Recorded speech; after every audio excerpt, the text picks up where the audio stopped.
ভাই, তোমরা সব কোথায় যাচ্ছ ভাই? একবার এখানে একটুখানি দাঁড়াও না।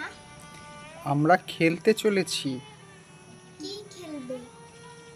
আমরা চাষ খেলা খেলবো। এই যে আমাদের লাঙল, আমরা দুজনে দুই গরু হব। সমস্ত দিন খেলবে? হ্যাঁ, সমস্ত দিন।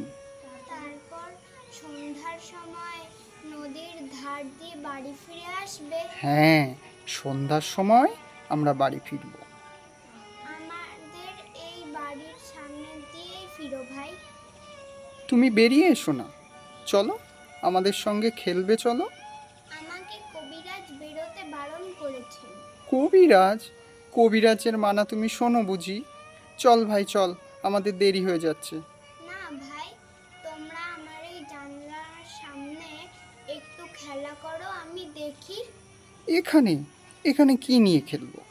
এই যে আমার সব খেলনা পড়ে রয়েছে, এই সব নিয়েই তোমরা খেলো। বাবা, কি চমৎকার খেলনা! এই যে জাহাজ, ওরে বাবা, এই যে জটাই বুড়ি, দেখছিস ভাই কেমন সুন্দর সেপাই? তুমি সব এইসব দিয়ে দিলে আমাদের, তোমার কষ্ট হচ্ছে না? না, আমার কিছু কষ্ট হচ্ছে না, সব তোমাদের দিবেন।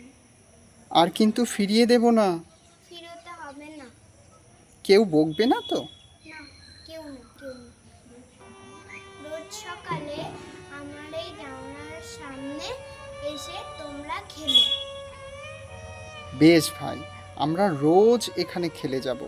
ও ভাই, সেপাইগুলোকে এখানে সাজা, আমরা লড়াই লড়াই খেলব। বন্দুক কোথায় পাই? ওই তো, ওই যে একটা মস্ত সরকাটি পড়ে আছে, এইটাকে ভেঙে নিয়ে আমরা বন্দুক বানাই। কিন্তু ভাই, তুমি যে ঘুমিয়ে পড়ছো। হ্যাঁ, আমার থেকে থেকে ঘুম পায়, কেন জানি না।